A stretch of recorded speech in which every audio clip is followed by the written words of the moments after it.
Hello guys, good morning, good afternoon, good evening. तो आज हम लोग जो है पोस्ट मौर्यन एम्पायर के बारे में पढ़ेंगे। पोस्ट मौर्यन रूलर्स जो हैं इंडिया में वो कौन कौन से हुए। तो मौर्यन एम्पायर के कोलैप्स के बाद जो नेटिव जो मोस्ट पावरफुल जो किंगडम स्टार्ट होती है वो है शुंगा डायनेस्टी, जिसका पहला रूलर जो है पुष्यमित्र जो है पुष्यमित्र शुंगा था। ठीक है, 1885 से 149 बीसी। तो हम लोग 1885 से 149 बीसी, अब हम लोग पीछे जो है 1 CA की तरफ जा रहे हैं। ठीक है, कॉमन एरा की तरफ। तो पुष्यमित्र शुंगा, फिर जो है अग्निमित्र होता है जो मोस्ट पावरफुल होता है, फिर वासुमित्र है, भद्राका है, घोष है, वज्रमित्र है, ये सारे यहाँ जो है देवभट्टू जो है इनका लास्ट जो है रूलर होता है। ठीक है, तो हम इसके बारे में पढ़ते हैं। पुष्यमित्र शुंगा को क्रेडिट दिया जाता है कि उसने 2 बार जो है रिपल्स किया है किसके अटैक को, मतलब ग्रीक्स जब इंडिया पे जो है हमला कर रहे थे तो पुष्यमित्र ने 2 बार उनको हराया है। तो उसको क्या कैप्चर करने से, जो इंडिया कैप्चर करने से फॉरेन पावर्स को 2 बार रोका पुष्यमित्र शुंगा ने। और इसका कंक्वेस्ट जो है जो विदर्भा पे इसका कंक्वेस्ट है उसके लिए भी इसको क्रेडिट दिया जाता है। तो फर्स्ट ऑफ दीज अटैक जो ग्रीक्स के थे, जो रिपल्स किए गए पुष्यमित्र शुंगा के, वो डिमिट्रियस के अंडर थे। ठीक है, और एनादर वाज अंदर मिएंडर, जो बाद में करेगा, बाद में जो है north western part of India को जो है कॉन्कर करेगा। पुष्यमित्र शुंगा ने ऑल्सो रिपेल्ड कालिंगा किंग, जो खारवेला कॉन्क्वेस्ट है उसको भी जो है इसने हराया है। ठीक है, अयोध्या इंस्क्रिप्शन जो है धांधा देवी की वो मेंशन करती है कि उसने 2 अश्वमेधा मतलब यज्ञ जो जो जो हॉर्स सेक्रीफाइसेस हैं वो इसने किए। कौन सी इंस्क्रिप्शन? अयोध्या इंस्क्रिप्शन। किसके बारे में? पुष्यमित्र शुंगा की क्या? अश्वमेधा। अश्वमेधा जो यज्ञ होता है जिसमें बलि दी जाती है घोड़े की। कुछ एविडेंस ये भी कहते हैं कि पुष्यमित्र शुंगा ने बहुत से जो स्टूपास थे जो अशोका ने बनाए थे वो डिस्ट्रॉय किए थे, बिकॉज ही बिलोंग टू ए वो हिंदुइज्म से बिलोंग करते थे। तो ये बहुत सारे एविडेंसेस ये भी कहते हैं कि उसने जो अशोका के बनाए गए स्तूपास को डिस्ट्रॉय किया था, और उसने प्रोसिक्यूट भी किया था बहुत सारे बुद्धिस्ट मंक्स को जो है लार्ज नंबर में मारा था। इसका जो नेक्स्ट और सबसे लास्ट जो पावरफुल रूलर था इस डायनेस्टी का वो अग्निमित्र था। ठीक है, और इसके अग्निमित्र के बाद जो है ये शुंगा डायनेस्टी जो डिक्लाइन होने लग गई। जो हीरो है मालविकी जो मालविकनी मित्र है जो कालिदास ने लिखी है, उसके हीरो भी है ये अग्निमित्र। शुंगा नियरली डबल कर दिया था डायमीटर जो इनिशियल स्टूपास का था। शुंगास डायनेस्टी ने जो है जो जो स्टूपास का जो डायमीटर जो बड़ा चौड़ाई है ना, वो जैसे सांची की है उसने इंक्रीज़ की थी और बिल्ड भी किए। देखो बहुत से स्टूपास इन्होंने डिस्ट्रॉय भी किए, एट द सेम टाइम बहुत से बिल्ड भी किए थे। उसके कोट पोइट जो है पतंजलि, उसका कोट पोइट था, याद रखना, पतंजलि। ठीक है, कालिदास ने इसके ऊपर प्ले लिखा था, ये भी याद रखना। उसकी कहानी का है योग सूत्र जिसने लिखा था है। ठीक है, road Mahabhashya, priest of 2 Ashvamedha यज्ञ परफॉर्म्ड बाय पुष्यमित्र। ये सारे कौन था? पतंजलि था। तो कंटेम्प्रेरी पतंजलि का कौन था? अग्निमित्र, जिसने योग सूत्र लिखा, योगा सूत्र लिखा, या महाभाष्य लिखा, या 2 जो अश्वमेधा यज्ञ हुए थे उनका भी प्रीस्ट जो यही था। इसका लास्ट रूलर जो है वो देवी भुट्टी था, जिसको मार दिया गया वासुदेवा कान्वा ने। और कान्वा के बाद जो है नई डायनेस्टी, कान्वा डायनेस्टी का जो है वो क्या है, स्थापना होती है, जो 73 BC से 28 BC के अराउंड तक चलती है। मतलब 28 BC तक हम आ चुके हैं। अब हम कॉमन एरा के, बिफोर कॉमन एरा से हम कॉमन एरा की तरफ आ रहे हैं। याद रखना, टाइम लाइन याद रखना है। ठीक है, कान्वा डायनेस्टी ने रिप्लेस किया शुंगा डायनेस्टी को 73 BC में, और रूल किया कहाँ पे? मगध में, पाटलिपुत्र में 45 साल के लिए। कान्वा डायनेस्टी जो है वो भी एक ब्राह्मण डायनेस्टी थी, जो पावर में आई किसको? जो शुंगा डायनेस्टी के लास्ट रूलर है उसको हटा के, और एस्टेब्लिश की कान्वा डायनेस्टी। पहला इसका फाउंडर कौन था? वासुदेव कान्वा, जो मिनिस्टर भी था। लास्ट जो शुंगा रूलर है देव भुट्टी का, उसका मिनिस्टर था। उसने असैसिनेट किया देव भुट्टी को, जो लास्ट मूलर, और अब मगध की एम्पायर जो है खुद टेक ओवर कर ले। कैपिटल वही पाटलिपुत्र था। एग्जाम्पल, कान्वा रूल सिर्फ मगध रीजन को रूल करते थे। ठीक है, वो इतने पावरफुल नहीं थे जितने मयूरियन या शुंगास थे। कुछ तो इन टर्म्स ऑफ टेरिटरी भी जो है ना, वो इतना बड़ा एरिया जो है वो क्या नहीं कंट्रोल नहीं करते थे। ठीक है, कुछ इसके इंपॉर्टेंट रूलर देखे तो वासुदेवा कान्वा जो 73 से 64 BC के अराउंड है, जिन्होंने शुंगास को ओवरथ्रो किया और एस्टेब्लिश की कान्वा रूल। मतलब फाउंडर जो है ये जो है फाउंडर है कान्वा डायनेस्टी का। ठीक है, फिर भूमि मित्र था जो 64 से 52 BC के अराउंड, जिसने फेस किया बहुत से सतवानास के चैनल। जो सतवाना डायनेस्टी जो दक्कन एरियाज़ में, Maharashtra, present day Maharashtra, Karnataka areas में थी, सेंट्रल इंडिया के। ठीक है, फिर नारायण था 52 से 40 BC तक। वो इसका रोल कंटिन्यूसली अब रूल जो है और कमज़ोर होता जा रहा है, और लोकल इंडिपेंडेंट रूलर जो है वो जो क्या है अपनी जो है जगह मजबूत कर रहे हैं। शिशुराम जो है 40 से 48 जो लास्ट रूलर था, जिसको ओवरथ्रो कर दिया सतवानास के द्वारा, जो है इनको हरा दिया गया था, और शिशुनाग को डिफीट करके सतवाना ने कानवा रूल को मगध में ख़त्म कर दिया था। ठीक है, अगर हम कानवा रूल के एडमिनिस्ट्रेशन देखें तो ये थोड़े शुंगा स्टाइल ऑफ एडमिनिस्ट्रेशन ही संभालते थे, कुछ मेजर चेंजेस नहीं लाए जैसे शुंगा एडमिनिस्ट्रेशन चलती थी। ब्राह्मणिकल इन्फ्लुएंस जो इंक्रीज हो गया था, और हिंदुइज्म जो है रिमेन डोमिनेंट। तो कहीं ना कहीं जो है मयूरियन के बाद जो है हिंदुइज्म का राइज हो रहा था, और बुद्धिज़्म जो है बैकफुट पे जा रही थी। इसने एग्रीकल्चर और ट्रेड प्रमोट किया, लेकिन कोई स्ट्रॉन्ग मिलिट्री कंट्रोल नहीं था इनके रोल में। इसीलिए कानवा जो है वो ज़्यादा जो कानवास जो है वो एक्सपैंड नहीं कर पाए मगध के बियॉन्ड। इस डायनेस्टी का डिक्लाइन क्यों हुआ? मिलिट्री पावर जो है वो लैक करते थे। रीजनल किंगडम्स जो थी जैसे सतवानाज हैं दक्कन में, वो राइज हुए पावर में, और एट लास्ट जो डिफीट कर दिया गया जो है सतवानाज का जो है आंध्रा रीजन के जो थे 28 BC में। ठीक है, और सतवाना रूल ने जो है सिमुका जो था इसने ओवरथ्रो किया कानवास को, याद रखना। बहुत लोगों को ये नहीं पता होगा कि सतवाना रूलर्स का एक्चुअली फाउंडेशन किसने किया, और इन्होंने मगध का कंट्रोल जो है टेक ओवर कर लिया। लेगेसी देखे तो शॉर्ट लिव्ड है, कोई ज़्यादा नहीं है। शुंगास की वही पॉलिसीज़ को ये कंटिन्यू करते हैं जो उन्होंने एडमिनिस्ट्रेशन सेटअप की थी, और शुंगास ने वही एडमिनिस्ट्रेशन थी जो मयूरियन से उन्होंने ली थी। कोई ज़्यादा मेजर आर्ट एंड कल्चर में भी अचीवमेंट नहीं की। ठीक है, और इसके एंड ने इस इंडस्ट्री के इस जो मोनार्की है इसके ख़त्म होने से ही जो है राइज हुआ सतवानास का इंडिया में। बाकी अगर कुछ नॉर्थ इंडिया की छोटी छोटी हम लोग डायनेस्टीज़ की बात करें, जो प्रोविंशियल गवर्नर थे उन्होंने जब इंडिपेंडेंट हुए और अपनी जो है मतलब इंडिपेंडेंट जो मयूरियन के बाद जो है इंडिपेंडेंट या शुंगास के बाद जो है इंडिपेंडेंट रूल, जैसे अयोध्या, कौशाम्बी, मथुरा में इन लोगों में, जैसे अर्जुनियाज थे जो साउथ वेस्ट जो मथुरा के, आगरा और जयपुर का एरिया, ट्राइबल कुछ रिपब्लिक्स में। ठीक है, कुनिंदास जो थे वो ब्यास और जमुना के बीच के एरिया को जो है कंट्रोल करते थे, और वहीं जो है उदम बरास जो थे रावी और ब्यास के बीच। ये छोटे छोटे इंडिपेंडेंट स्टेट्स ही, इनको कुछ ज़्यादा याद रखने की आपको ज़रूरत नहीं। अब जो कानवास को जो है डिफीट करके, और जो पहले से जो दक्कन एरिया कंट्रोल करते थे और अब मगध तक कंट्रोल करने लगे, वो थे सतवानास।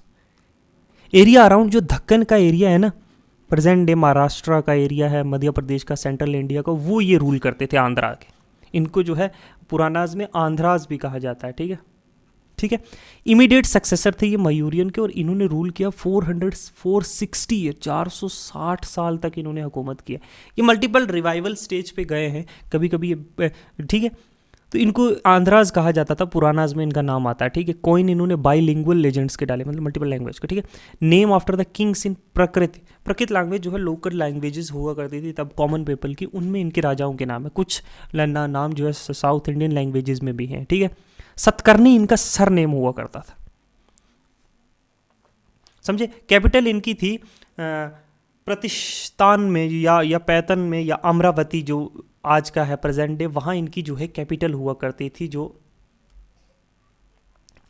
ठीक है, जो सतवानास की। ठीक है, सबसे पहला रूलर था सिमुका 70 BC के अराउंड जो है 70 BC के अराउंड इसने जो है कानवास को ओवरथ्रो करके जो है अपना रूल जो है मगध तक इनका इन्फ्लुएंस फैलाया था। फिर उसके बाद 17 से काना आता है, फिर फर्स्ट BC में। अब हम देखो first BC before common era से एक साल पहले, मतलब कॉमन एरा से एक सेंचुरी पहले जो है सतकर्णी आते हैं। फिर पहला जो है कॉमन एरा, अब हम कॉमन एरा की तरफ आ गए। हम लोगों ने स्टार्ट किया होगा 2.5 मिलियन जो है ईयर्स अगो है ना, BCs में है ना।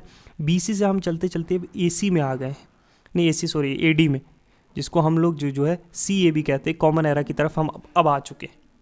फिर आता है गौतमीपुत्र सतकर्णी, ये जो है सबसे इंपॉर्टेंट और मोस्ट पावरफुल रूलर था। ठीक है, इसने जो है सतवाना डायनेस्टी को और एक्सपैंड किया, एडमिनिस्ट्रेशन में काम किया, इकोनॉमी में काम किया। सब गौतमीपुत्र सतकर्णी, गौतमीपुत्र, इसने अपने माँ के नाम पे जो है अपना टाइटल रखा हुआ था।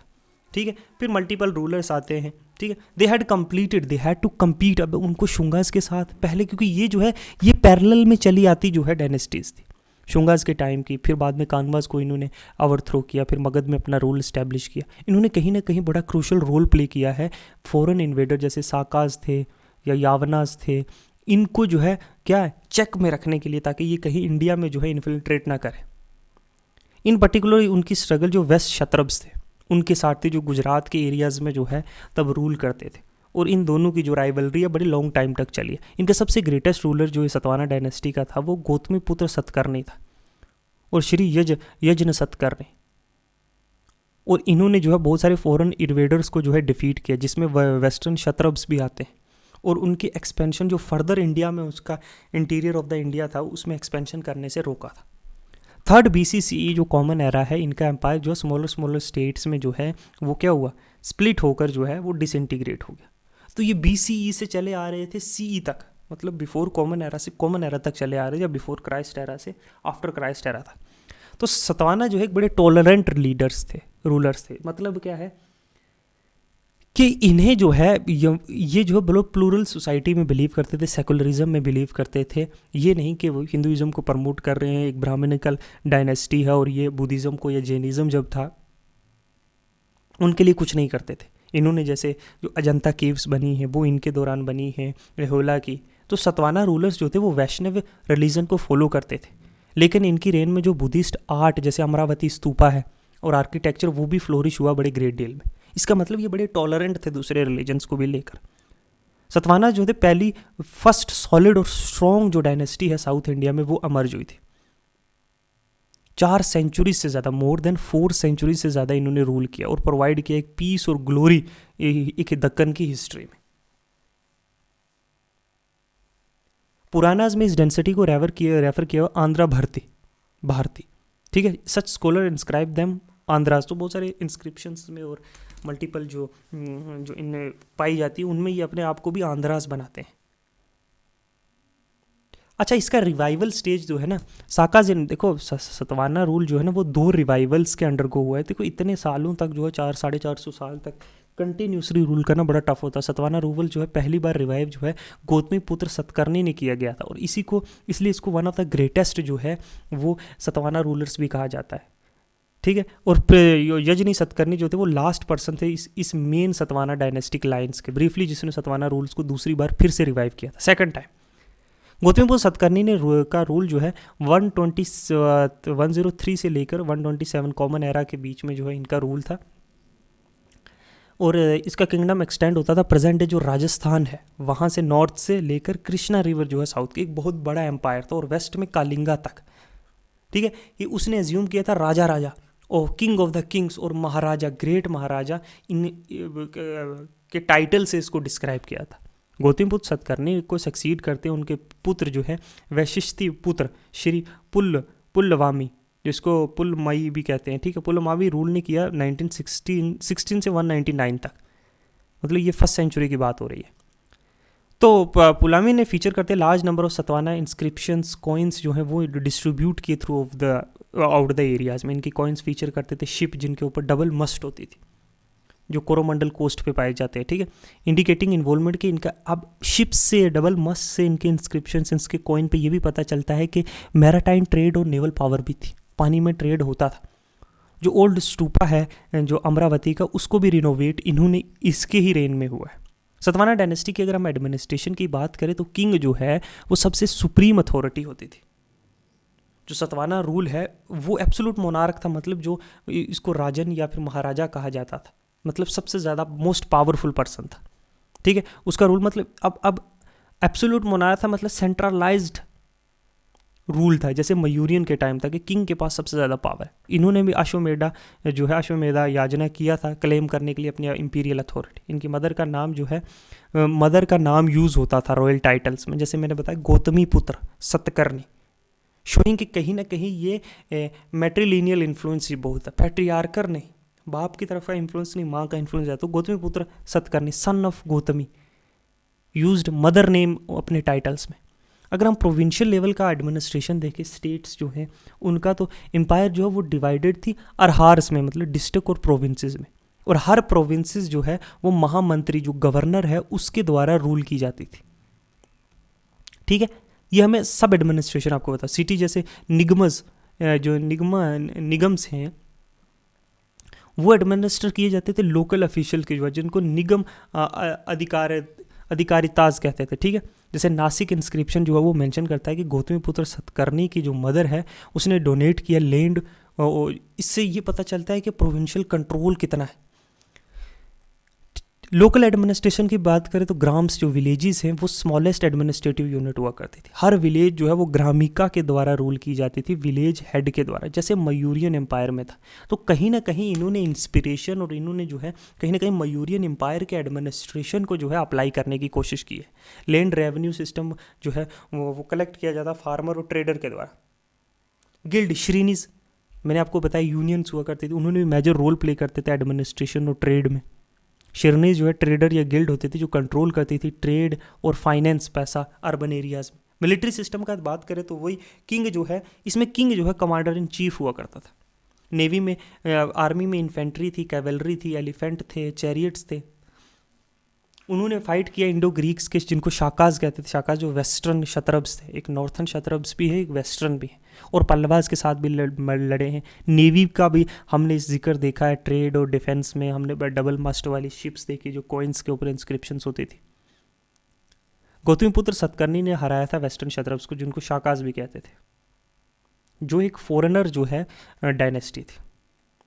रेवेन्यू और इकोनॉमी की बात करते हैं, लैंड रेवेन्यू भागा और बाली, वही जैसे मौर्यन एम्पायर में था। टोल और कस्टम ड्यूटी भी इम्पोज की जाती। माइनिंग और फॉरेस्ट जो है वो भी बड़ा कंट्रीब्यूट करते थे इंडियन इकोनॉमी को। गिल्ड के बारे में मैंने बताया, banking, finances. Roman gold coin जो है वो दक्कन में लार्ज नंबर में फाउंड हुए। तो इससे क्या मतलब चलता है कि ट्रेड कनेक्शन जो है रोम के साथ था सतवानास का।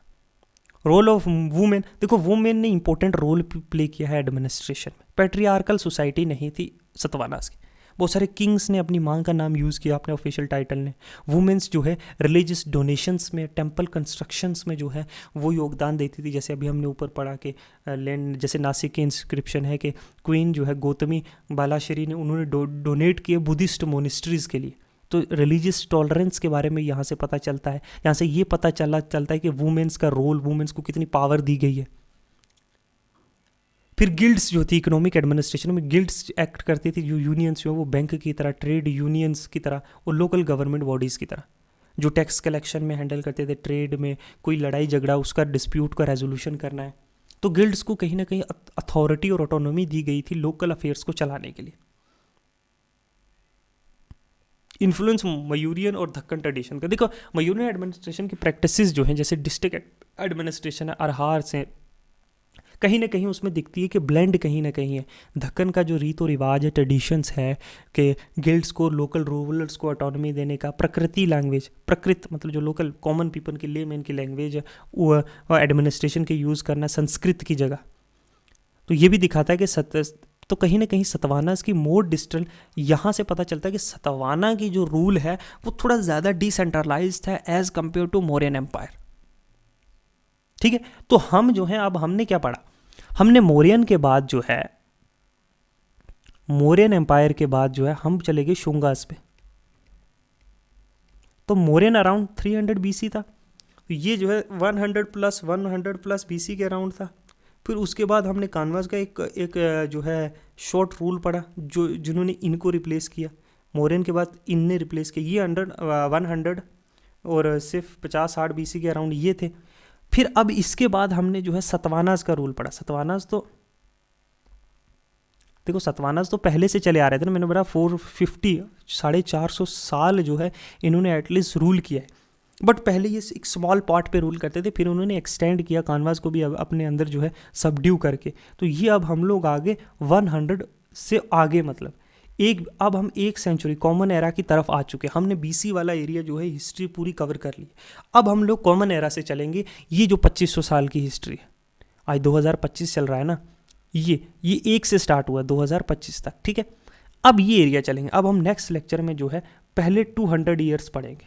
फर्स्ट 200 ईयर्स जो कॉमन एरा के हैं उनके बारे में डिस्कस करेंगे, जिसको हम लोग मर्केंटाइल एरा भी कहते हैं। ठीक है, तो इसके बारे में डिस्कस करेंगे। बहुत सारी जो है रीजनल किंगडम्स जो आई हैं, इसको हम मर्केंटाइल एरा को, इसको डार्क एजेस भी कहते हैं। डार्क एजेस क्यों? क्योंकि इस टाइम पे कोई मेजर एम्पायर का राइज नहीं हुआ। एक ये चीज़, कोई बड़ा एम्पायर नहीं था। दूसरी चीज़ कि ये वो टाइम है जब पहली बार जो है फॉरगन रूल्स जो है इंडिया में करेगा, जिसमें साकाज आते हैं, बैक्ट्रियन आते हैं, और भी मेजर रूल्स आते हैं। कुषाण डायनेस्टीज आती है, जिसमें कनिष्का जो one of the greatest rulers है। ठीक है। इसके बाद हम लोग जो है ये सारा जो डार्क एजेस की 200 ईयर्स की हिस्ट्री को कवर करेंगे।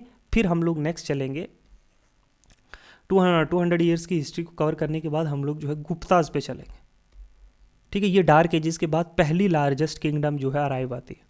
उसके बाद हम लोग जो है हर्षवर्धना पे चलेंगे और फिर जो है हम लोग एंशिएंट हिस्ट्री को जो है समराइज कर देंगे। तो इस तरीके से हम लोग जो है एक टाइम लाइन को चलते हुए फॉलो करते हुए आगे बढ़ेंगे, ठीक है। तो आज के लिए इतना ही रखते हैं। कहीं आपने नोटिस किया होगा कि मैंने इंस्क्रिप्शंस का बहुत कम जिक्र किया, आर्किटेक्चर का बहुत कम जिक्र किया, इसलिए मैं बार बार कह रहा हूँ क्योंकि मैंने उस पोर्शन को बाहर रखा है इस सिलेबस से। इसलिए कि क्योंकि अभी एग्ज़ाम को वन मंथ है मैक्सिमम, मतलब 1 मंथ मान के चलो, अप्रैल का महीना, मई में तो रिवीजन करना है, तो कुछ नया पढ़ना नहीं है। और हम लोग बाकी चीज़ें देखेंगे जैसे करंट अफेयर्स एंड PYQs करेंगे सिर्फ मई के महीने में जो 10-15 दिन होंगे। क्योंकि आर्ट एंड कल्चर को हम अगर इसमें भी हम आर्ट एंड कल्चर को ऐड करेंगे, आर्ट एंड कल्चर को जो है आर्ट एंड कल्चर और आर्किटेक्चर को जो है अगर हम इसमें भी ऐड करें, और फिर हम जब आर्ट एंड कल्चर को जो है जो सेपरेटली पढ़ेंगे, जो आर्ट एंड कल्चर को, तो वो कहीं ना कहीं जो है ज़्यादा हो जाएगा, सिलेबस जो है कंप्लीट भी नहीं होगा और कहीं ना कहीं डबल्ड हो जाएगा। तो इसलिए मैंने सोचा कि आर्ट एंड कल्चर को हम लोग पूरे टाइमलाइन फेज़ में हर किंगडम के अराउंड जो है, जब मौर्यन एम्पायर में, सतवाहनाज में, गुप्ताज में, हर्षवर्धनाज में क्या क्या आर्ट एंड कल्चर फ्लोरिश हुआ, किस टाइप के कॉइन्स, किस टाइप की इंस्क्रिप्शंस, किस टाइम से एडिक्ट्स, किस टाइम के पिलर्स जो है, वो सारे हम लोग जो है आर्ट एंड कल्चर में डिटेल वाइज डिस्कस करते हुए निकलेंगे, और उसके साथ बाकी टॉपिक्स भी। मैंने आर्ट एंड कल्चर का सिर्फ इसमें इंडियन फिलोसफी, बुद्धिज़्म और जैनिज़्म ऐड किया क्योंकि वो जो है हिस्ट्री के पर्सपेक्टिव से थोड़ा अटैच्ड कोर्स है, चाहे वो अशोका के साथ अटैच्ड हो, चाहे वो सतवाहनाज के साथ हो, तो इसलिए मैंने वो अटैच किया। बाकी आर्ट एंड कल्चर हम कम्प्लीटली अलग करेंगे, तो जब वो करेंगे तो आपको एक क्लियर पिक्चर मिल जाएगी एंशिएंट हिस्ट्री की और आर्ट एंड कल्चर की, दोनों को सिंथेसाइज करके पढ़ने की। तो आज के लिए इतना ही रखते हैं। हम नेक्स्ट चैप्टर में मिलते हैं, जो नेक्स्ट फर्स्ट सेंचुरी से लेकर हम लोग 200 सेंचुरी तक कंप्लीट करेंगे, उसके बाद गुप्ताज, और फिर जो है हर्षवर्धना करके हम लोग कंप्लीट कर देंगे, ठीक है। तो आज के लिए इतना ही रखते हैं। पढ़ाई करते रहो, मेहनत करते रहो। Thank you, good bye.